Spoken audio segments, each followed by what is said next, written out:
मध्ये विषय त्या ठिकाणी प्रस्ताव ठेवण्यात आला। तत्वता मान्यता अंगणवाडी सेविका आणि मदतनीस यांच्या मानधनवाढीच्या संदर्भामध्ये देण्यात आलेली आहे। मुख्यमंत्री एकनाथजी शिंदे साहेब, उपमुख्यमंत्री फडणवीस साहेब आणि अजितदादा आणि मंत्रिमंडळातील सर्व सहकाऱ्यांनी त्या ठिकाणी या प्रस्तावाला तत्वता मान्यता दिलेली आहे। त्याच्यामुळे अंगणवाडी सेविका आणि मदतनीस यांना नक्कीच मानधनवाढी संदर्भामध्ये आम्ही साधारणपणे त्याच्या संदर्भातला शासन निर्णय सुद्धा आम्ही लवकरात लवकरच निर्गमित करत आहोत। गेल्या अनेक दिवसांपासूनची त्यांची ही मागणी होती। 2 वर्षापूर्वी झाला की अंगणवाडी सेविका आणि मदतनीस यांच्या मानधनामध्ये वाढ झालेली होती आणि आता 2 वर्षाच्याच कालावधीमध्ये त्यांना त्यांची अपेक्षा होती की आशा सेविकांच्या मानधनामध्ये वाढ झालेली आहे, इतर काही जे मानधन तत्वावर असणारे कर्मचारी आहेत त्यांच्या मानधनामध्ये वाढ झालेली आहे, तर अंगणवाडी सेविका आणि मदतनीस यांच्याही मानधनामध्ये वाढ झाली पाहिजे। त्याच्यामुळे ती आम्ही करत आहोत। त्याच्यामुळे त्यांच्यासाठी निश्चितपणाने एक आनंदाची बाब आहे। आज अंगणवाडी सेविकांच्या वर्किंग आवर्स असतील, आशा सेविकांचे वर्किंग आवर्स असतील, या संदर्भामध्ये मूल्यमापन करून जी योग्य ती मानधन वाढ आहे ती आम्ही शासनाकडे प्रस्तावित करत आहोत, ज्याला तत्वता मान्यता आज दिलेली आहे। त्याच्यामुळे लवकरच त्या संदर्भातला शासन निर्णय सुद्धा आम्ही निर्गमित करणार आहोत। 3ऱ्या हप्त्याचं जे वितरण आहे त्याची सुरुवात केली 25, 26 आणि 29 तारखेला अशा 3 दिवसामध्ये गेलेला आहे। आजही पहाटेच्या वेळेला काही डिस्बर्समेंट्स डीबीटी झालेले आहेत, त्या संदर्भातला सविस्तर आकडा हा संध्याकाळपर्यंत येईल, पण साधारणपणे 1 कोटी महिलांना जो आहे तो या 3 दिवशी जो आम्ही लाभ वितरित केला, डीबीटी केला, त्याच्यामध्ये गेलेला आहे।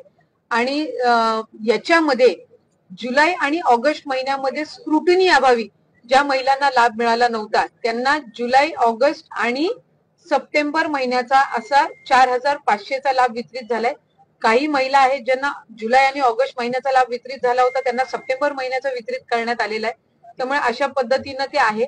अजूनही अनेक महिला अशा आहेत ज्यांचा आधार सीडिंग झालेला नाहीये आणि म्हणून त्या पात्र असून सुद्धा आधार सीडिंग न झाल्यामुळे त्यांना लाभ मिळत नाहीये। आम्ही आजही मंत्रिमंडळाच्या बैठकीमध्ये सन्माननीय मुख्यमंत्री महोदय, दोन्ही उपमुख्यमंत्री आणि मंत्रिमंडळातील सहकाऱ्यांसमोर हा अहवाल ठेवला की त्या जिल्ह्यामध्ये त्या पालकमंत्र्यांनी आधार सीडिंग मुळे ज्या महिला लाभापासून वंचित राहिलेल्या आहेत त्या संदर्भामध्ये अधिक लक्ष केंद्रित करणं गरजेचं आहे। 3,19,000 पर्यंतचा हा सरगम पेपर झालेला आहे।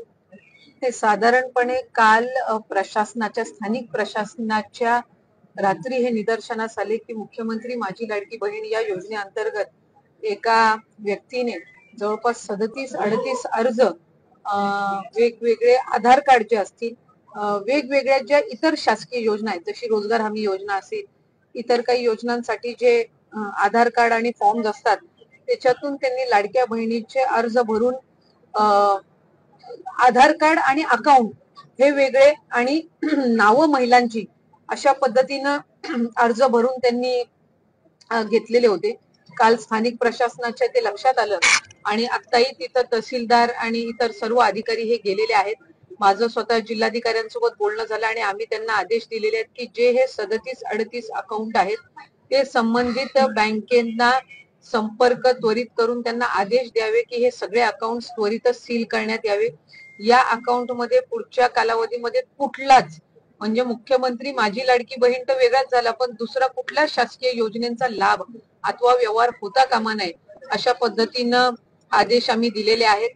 गेल्याही वेळेला जवळपास एक सातारा जिल्ह्यातील आणि काही ठिकाणच्या अशा पद्धतीच्या तक्रारी आलेल्या होत्या, पण त्यांना व्हेरीफाय करत असताना जो आहे तो त्यांना लाभ काही वितरित झालेला नव्हता आणि मग त्याच्यावर विभाग म्हणून आणि स्थानिक प्रशासनाने जी काही कारवाई ती केली, गुन्हेही दाखल केले।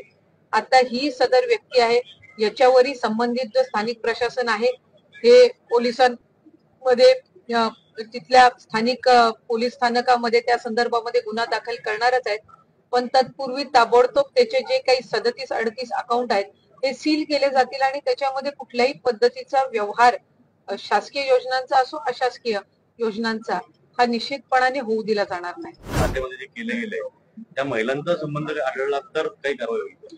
महिलांची आम्हाला जी प्राथमिक स्वरूपात माहिती मिळाली त्या अकाउंट महिलांची नाहीये, नावं जी त्यांनी फॉर्म भरलेले आहेत ते महिलांच्या नावावर त्यांनी या अकाउंट वेगळे आहेत आणि आधार कार्ड वेगळे आहेत, त्याच्यामुळे तशा पद्धतीचं प्रातिनिधिक स्वरूपात आलेलं आहे।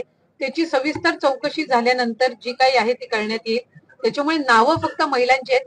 आम्ही हे पण तिथं सूचना दिलेल्या आहेत की ज्या महिलांची नावं वापरण्यात आलेली आहेत फॉर्म भरण्यामध्ये, त्यांना आधी या योजनेमध्ये, या लाडकी बहीण योजनेमध्ये आणि त्यांनी त्यांचा रेग्युलर अर्ज भरलेला आहे का, त्याला कुठलं अकाउंट दिलेलं आहे, त्याला कुठलं आधार कार्ड आहे, तर या संदर्भातली पण शहानिशा निश्चितपणाने चौकशीमध्ये होईल. राज्याचं अर्थकारण जे आहे ते कुठेतरी 5 दशकातलं बिघडलंय, सरकारने अशा सुप्रिया सोयी बनवाय. 5 दशकातून पहिल्यांदाच जर महिलांना आर्थिकरित्या सक्षम करण्याच्या दृष्टिकोनातून महायुतीच्या सरकारने जर ही योजना आणली असेल तर याचं स्वागतच प्रत्येक स्तरावरून होत आहे.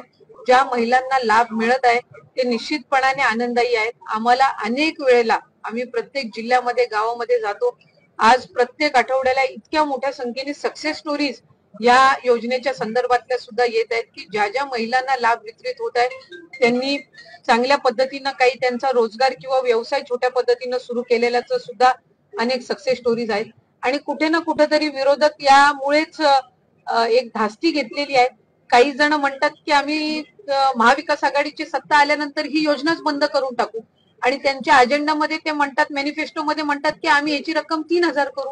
त्याच्यामुळे ते स्वतःच गोंधळलेले आहेत की या योजनेवर टीका करायची का ही कंटिन्यू ठेवायची. त्याच्यामुळे या गोंधळलेल्या परिस्थितीमध्ये ज्या लाभार्थी महिला आहेत त्यांचं निश्चितपणाने आम्हाला जो मिळणाऱ्या प्रतिक्रिया ते ह्याच आहेत की ही योजना महायुतीच्या सरकारने आणलेली आहे. एकनाथजी शिंदे साहेब मुख्यमंत्री, दोन्ही उपमुख्यमंत्री या संदर्भामध्ये बारकाईनं लक्ष देऊन आहेत. ही योजना बंद करण्याचं कुठलंही उद्दिष्ट महायुतीच्या सरकारचं नाही आणि चांगल्यारीत्या महिलांना सक्षम करण्याच्या भूमिकेतून ही आणलेली आहे. ती अशाच पद्धतीनं चालू राहावी अशी सगळ्यांची इच्छा आहे. खरं तर गडकरी साहेब हे फक्त आमच्यासाठी नाही तर महाराष्ट्रातल्या तमाम जनतेसाठी एक आदरणीय व्यक्ती आहे. आज त्यांचं विकासात्मक जे धोरण आहे, काम करण्याची पद्धत आहे, या संदर्भामध्ये आम्हाला सगळ्यांना, आमच्यासारख्या सगळ्यांनाच नेहमी प्रेरणा मिळत असते. त्यांनी जे हे केलेलं वक्तव्य आहे ते मी ऐकलेलं नाहीये, पण नागपूरमध्ये जो कार्यक्रम त्या ठिकाणी राज्यस्तरीय झाला त्याला गडकरी साहेबांची आवर्जून उपस्थिती होती आणि त्यांनी या योजनेबाबत प्रशंसाच केली. उलट त्यांनी असं म्हटलं की ह्या योजनेतून अधिक चांगल्या पद्धतीनं आपण फायनान्शियल महिलांना स्टेबिलिटी कशी देऊ शकतो आणि त्यांना कायमस्वरूपी यातून उत्पन्न चालू राहावं, या दृष्टिकोनातून आपल्याला काय त्याच्यामध्ये इन्व्हेस्टमेंट करता येतील, त्यांना काय प्रशिक्षण देता येईल, या संदर्भातच मार्गदर्शन त्यांनी आम्हाला केलं. रत्नागिरी 24 न्यूज चॅनलला आताच सबस्क्राईब करा आणि शेअर करायला विसरू नका.